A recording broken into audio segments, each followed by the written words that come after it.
e agradecer a iniciativa da Casa de 12 Apóstolos por proporcionar um mês inteiro de jovens, onde tivemos a presença de 3 colegas muito queridos que nos antecederam: Larissa, a materialização da calma, para quem se conhece; João, no mínimo há 10 encarnações como filósofo; e Diego Aristóteles, que além de ser a reencarnação muito provável do filósofo grego, também é o maior ligador de DVD que já se conhece. Trazemos o nosso abraço fraterno do Centro Espírita Leopoldo Cirne, casa que frequentamos nesta cidade, e rogamos a Jesus, o nosso amigo incomparável de todas as horas, que permaneça conosco neste instante, facilitando o entendimento e a concentração para o estudo da noite.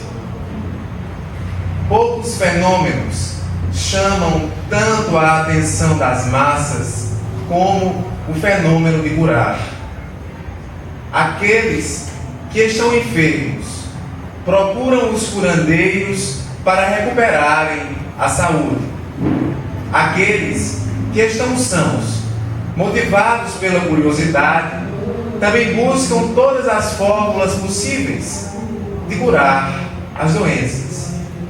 Os céticos, os que não acreditam da manifestação do espiritual no material, refutam todas as ideias, tentando encontrar quais as possíveis fraudes que tais tipos de atividades curadoras podem ensejar.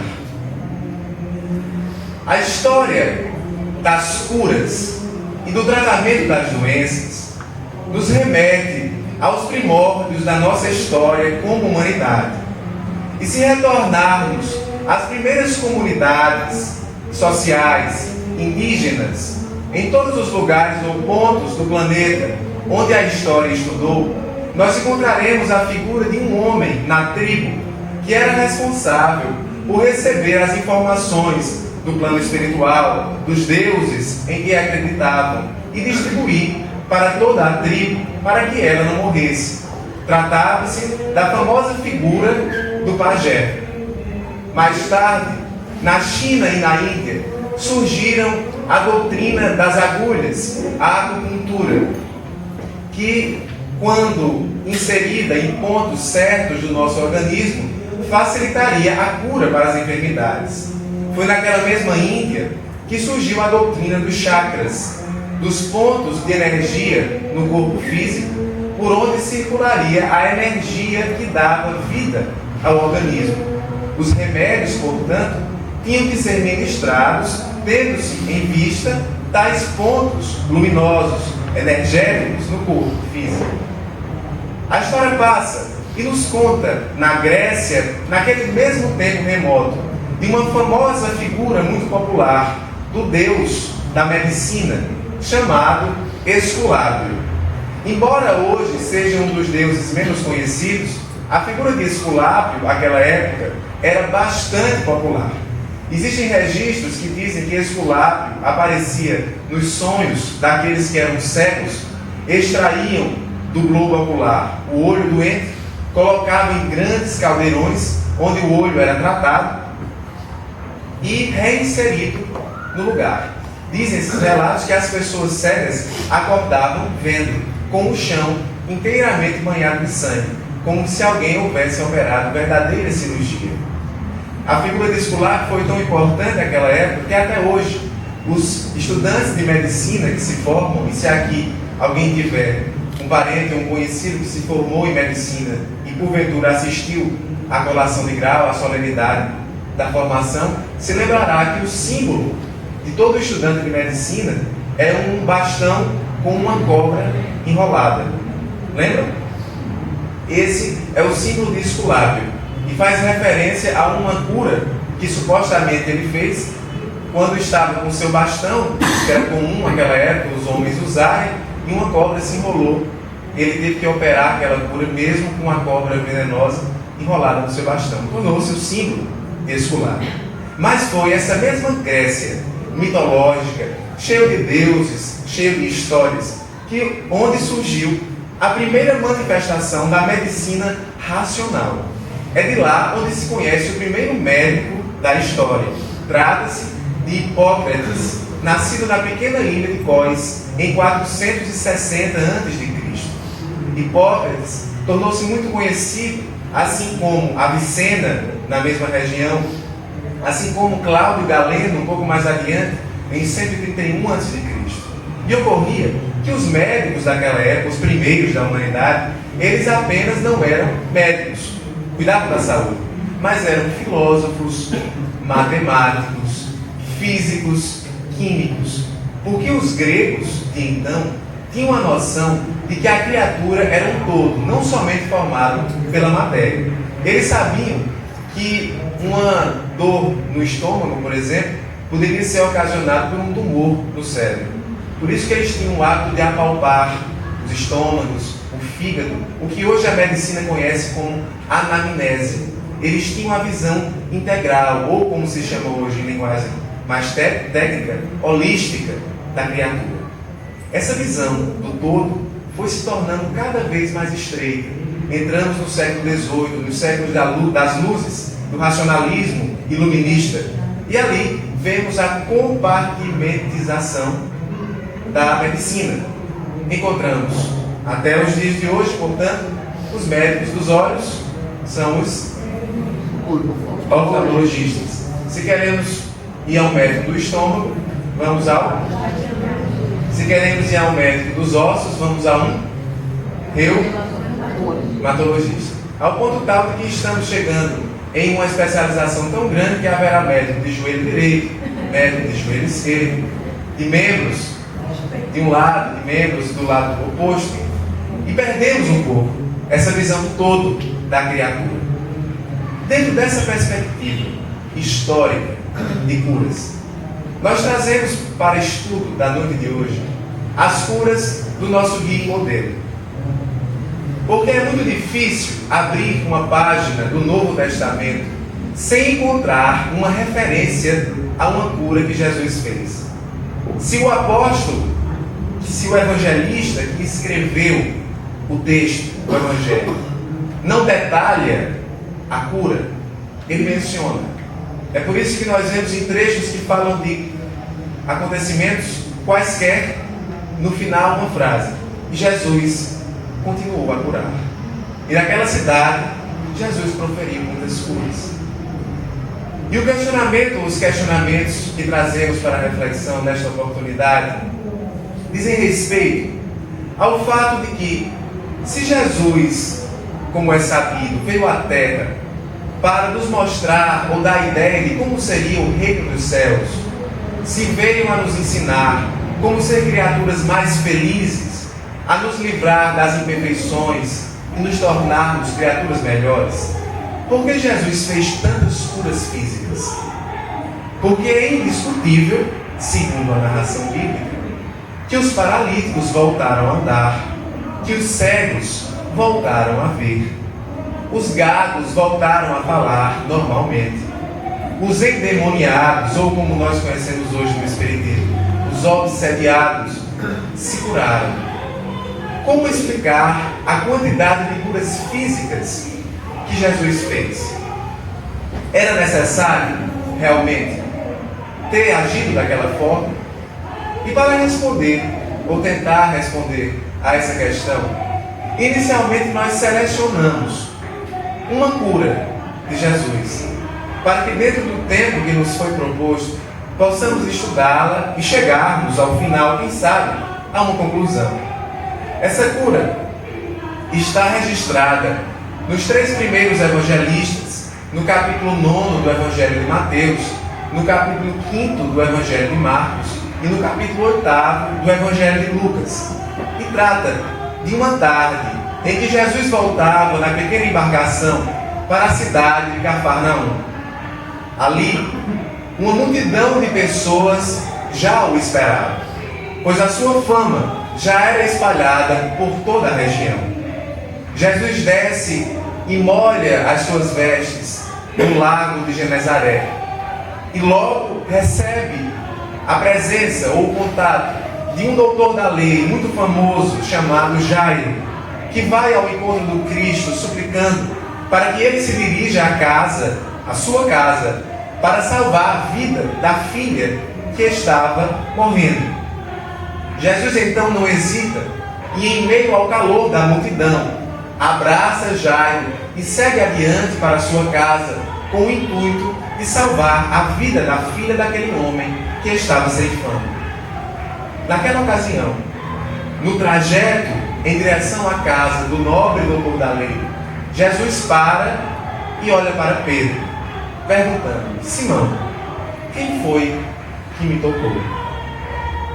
E Pedro, com as características nossas, humanas, de desconfiança ou incredulidade, pergunta a Jesus: Mestre, uma multidão inteira de pessoas está te comprimindo. Como tu queres que eu saiba quem te tocou? E Jesus, sem se alterar, redargue e disse: Simão, eu sinto que alguém me tocou de maneira diferente, porque de mim saiu uma virtude ou um poder, conforme a tradução que se adota. E foi então que Jesus viu se ajoelhar aos seus pés com a mulher e dizer: Senhor, fui eu quem te tocou. E a mulher então conta a sua história a Jesus. Havia 12 anos que ela padecia de um sangramento que não cessava. Era conhecida como a mulher hemorroísa, de hemorragia. Havia gasto todos os seus recursos financeiros com os médicos daquela época, que eram ainda bastante primitivos, mas não obtivera a sua cura. Foi então, disse ela a Jesus, que eu pensei: se eu tocar nas bordas das tuas vestes, eu serei salvo. Toquei e meu sangramento cessou. Jesus então encanta-se com a fé daquela mulher. E refutando qualquer sentimento de medo que ela poderia estar sentindo, lhe diz: Filha, tenha bom ânimo. A tua fé te curou. Vai em paz. Para que possamos analisar ou estudar um pouco esta tão conhecida passagem do Evangelho, nós trazemos algumas lições do contexto onde essa cura, em que essa cura ocorreu, extraídos do livro de Carlos Torres Pastorino, Sabedoria do Evangelho, do estudo de Haroldo Dutra e da obra Comentários ao Novo Testamento de um pastor protestante, Craig, que nós extraímos há muito pouco tempo. É necessário lembrar que aquela mulher era não considerada apenas uma criatura enferma, mas algo mais do que isso. A mulher estava com hemorragia há 12 anos. É o que hoje nós conhecemos como mulheres menstruação, que na época era um fenômeno muito pouco estudado ou conhecido para o povo de então. E se nós abrirmos o Antigo Testamento, no livro de Levíticos, capítulo 15, que trata das normas sociais que Moisés estabeleceu para o povo judeu, nós encontraremos que a mulher, quando está em hemorragia, em fluxo hemorrágico ou menstruada, em linguagem atual, ela é considerada imunda, impura. Não é diferente dos dias de hoje? Eles não tinham conhecimento. Quando viam sangue saindo do corpo da pessoa, atribuíam isso a uma impureza da pessoa.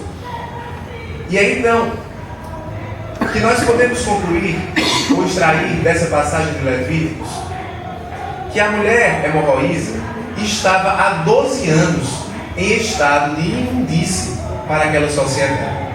Para que uma mulher em estado de hemorragia se tornasse pura, ela tinha que esperar uma semana depois do fluxo menstrual, do fluxo hemorrágico, pegar 2 passarinhos, se dirigir ao templo e oferecer em sacrifício ao sacerdote.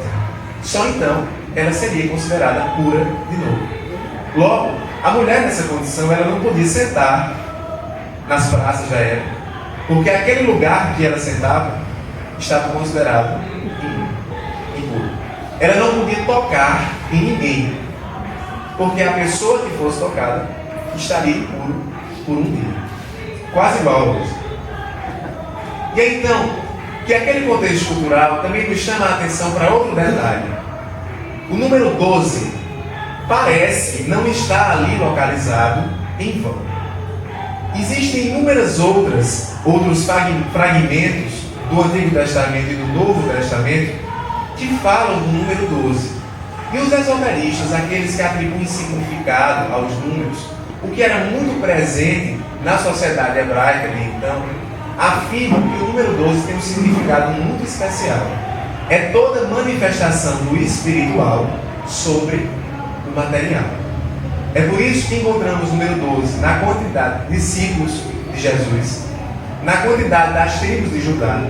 12 era o número das portas da cidade de Jerusalém, quando Jesus veio à Terra. E encontramos várias referências, citações a esse número 12, parecendo dizer que aqueles 12 anos foram os necessários para que a mulher encontrasse a manifestação do seu eu superior, do seu espírito na matéria, entrasse em contato com Cristo e obtivesse finalmente a cura. E por último, seria bom que nós frisássemos que os 3 evangelistas narram que a mulher hemorroísa tocou não em qualquer parte de Jesus, mas nas extremidades da sua roupa. E se nós voltarmos para o Antigo Testamento, no livro de Números, capítulo 35, e no livro de Deuteronômios, nós encontraremos algo também muito interessante.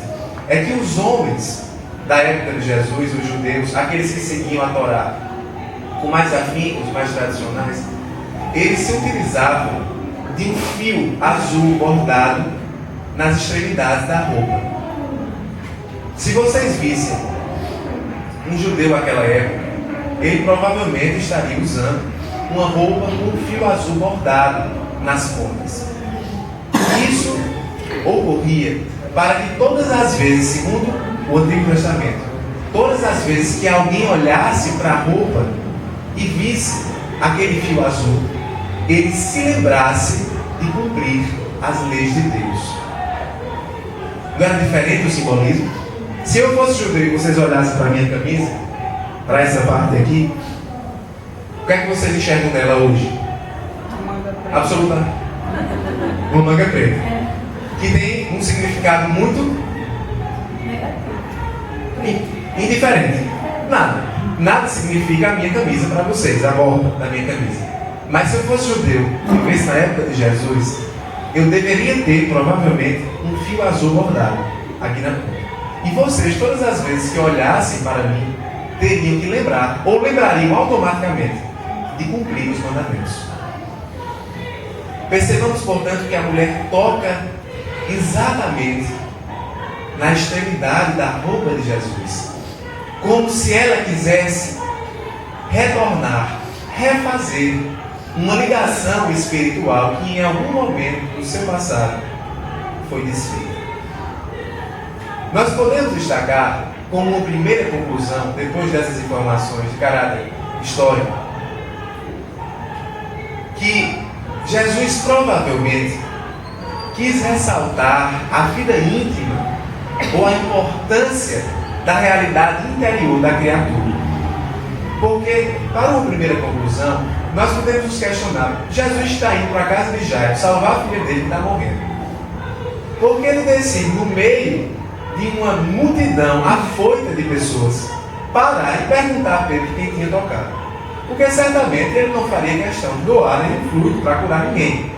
Mas ele mesmo assim, em situação de urgência, de pressa, para salvar a vida de alguém que estava desencarnando, ele para e pergunta a Pedro quem tocou. Parece que como para dizer: evangelista, você que está aqui, anote isso. Isso é importante. A fé dessa criatura se deu unicamente entre a relação do pensamento dela, do seu coração e Deus. Muitas vezes nós pensamos que a fé ela é exteriorizada, ou muitos pensam que ela é exteriorizada pelas roupas que eu uso, pelos gestos que eu faço. Já ouvi pessoas dizerem que só gostam de um passe, só consideram um passe bom quando o médium dança com as mãos para todos os lados. E Jesus vem a nos alertar acerca da importância. A mulher hemorroída apenas pensou: se eu o tocar, eu serei salvo. A fé nossa é o conjunto da cultura, do nosso saber, como diria Kardec, do desenvolvimento do nosso senso moral perante o Criador. Parece muito com aquilo que Santo Agostinho, nas suas obras, chamava de certeza subjetiva. Ele dizia o seguinte: se ninguém me perguntar o que é Deus, eu sei. Mas se alguém vier me perguntar, eu já não sei. Querendo dizer Santo Agostinho, Deus é sensível. Ele não é visível. A relação que nós devemos aprender a desenvolver com o Criador nesta altura do campeonato já não é aquela que se exterioriza por gestos, por roupas, mas pela ligação que se faz de coração para o coração. Nesse sentido, nós podemos também qualificar a fé dessa mulher como uma fé muito ativa, a fé de uma pessoa que demorou 12 anos para levantar forças espirituais, vencer a multidão e ir ao encontro do Cristo. A situação daquela mulher era muito triste. A expectativa de vida era de mais ou menos 40 anos naquela época. Se ela padecia de hemorragia há 12, nós podemos chegar à possibilidade de ela ter a metade da vida dela passado doente. E se ela era considerada imunda, pode ser que fazia 12 anos que ela não tinha contato com ninguém. Porque a lei social da sua sociedade não permitia. Ela era imunda. Por isso o medo que ela teve de se identificar e dizer ao Cristo que foi ela mesma que se tocou. Porque ela infringiu uma norma dita. Porque ela poderia ter contaminado todos aqueles que estavam ao seu redor. Mas, vencendo as barreiras do seu interior, tocou as bordas da veste do Cristo depois de 12 anos, para recuperar-se e restabelecer os laços com a divindade. Parece então, extraindo dessa pequena cura, que as curas de Jesus, embora foram físicas realmente, cada uma delas parece querer dizer algum significado, parece querer transmitir alguma lição a mais que ultrapassa o simples melhoramento do corpo físico, para nos dar um significado transcendental e espiritual. E é por isso que, para respondermos às perguntas que fizemos no começo, nós saímos de Jesus e vamos para a ciência espírita e mergulhar naquilo que Allan Kardec e as obras espíritas vêm a nos dizer acerca da razão das nossas enfermidades e acerca do processo de cura que Jesus fez, onde nós poderemos concluir se foi estabelecido ou não um milagre, como durante muito tempo se foi acreditado. Para compreender as nossas doenças, disse que é necessário que antes nós compreendamos o funcionamento de um envoltório que possuímos no nosso espírito e que carregamos durante as encarnações. Trata-se do perispírito. O perispírito, que foi estudado por Allan Kardec em alguns tópicos, na primeira parte ou segunda do Livro dos Espíritos, não me recordo a exata localização, ela foi aprofundada pela obra de André Luiz, Espírito André Luiz, por Chico Xavier. E ela nos diz que o perispírito, ele também possui células, também possui órgãos. E cada uma dessas células, desses órgãos, está ligado, célula a célula, às nossas células do corpo denso, do corpo material. Então quer dizer, é como se nós tivéssemos dois corpos. Esse, que Allan Kardec diz ser semimaterial, quando pergunta, e o nosso corpo físico, como este aqui das minhas mãos que estou batendo palmas. E existe uma ligação íntima entre cada célula desse corpo que eu estou tocando e cada célula que o meu perispírito possui, de maneira tal que os meus sentimentos, as minhas emoções, que paulatinamente vão configurando minhas virtudes e meus defeitos, eles são transmissíveis ao corpo físico. É por isso que quando nós reencarnamos, trocamos a vestimenta do corpo dentro, nós podemos levar, naturalmente, as nossas imperfeições do corpo somático, do perispírito, para o nosso corpo físico. E é a partir dessa ideia que nós construímos a resposta para uma das nossas indagações como ser humano mais antigas, a pergunta para as grandes doenças, as grandes enfermidades, desde a perspectiva espiritual. E a doutrina espírita vem a nos esclarecer que se o meu corpo espiritual é estruturado para refletir no meu corpo físico, se eu utilizo mal a minha mão em uma existência, em uma encarnação, para assinar documentos fraudulentos, por exemplo, para mentir escrevendo de maneira mais simples, o meu mal está na minha mão. A energia que vai circundar os meus plexos braquiais, como chamam os médicos, é uma energia doente, é um fluido doentio. E o que acontece quando eu reencarno? Passa ou não passa para o meu corpo físico? É por isso que aí nós vemos a falta das unhas, a falta dos dedos e casos mais extremos como a falta das nossas mãos. Doenças antes tão difíceis de aceitar e compreender, como o próprio câncer, vem sendo aclarada por essa visão espírita, ou como chamam outros estudiosos, pela mudança de paradigma que vem sendo operada. Nós somos, como diriam os gregos, um todo. Somos não somente células amontoadas, corpo físico, mas somos espírito, emoções, sentimentos. A minha raiva, como o meu sentimento de amar, a minha capacidade de amar, ela vai refletir no meu organismo físico. É por isso que muitas vezes nós operamos um tumor, extraímos o tumor de um lugar e ele nasce novamente em outro, algum tempo depois. Porque a energia que está doente no meu perispírito continua. Eu ainda não mudei o suficiente para extirpá-la toda. E é aqui que nós chegamos a outra conclusão.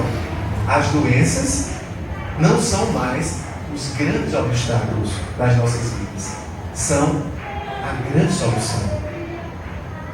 A terapia que a espiritualidade, que Deus coloca nas nossas vidas para que nós tiremos, extraímos, retiremos de dentro de nós a energia mal trabalhada, a energia doente, produzida pela minha raiva, pelo meu complexo de culpa, pelo sentimento negativo, pela minha falta de perdão diante da vida, diante dos outros, que precisa sair do organismo de alguma forma. Se eu não mudo, de alguma forma, essa energia doente vai ter que sair. E sai através do mecanismo da doença. O Espírito Camilo, pela psicografia de Raul Teixeira, ele diz uma frase muito interessante, muito elucidativa. Cada doença nossa tem a nossa grife de roupa. É por isso que um grupo de pessoas com o mesmo sistema de defesa do organismo, com a mesma doença, no mesmo estágio, recebe a mesma medicação, o mesmo remédio, mas cada uma dessas pessoas reage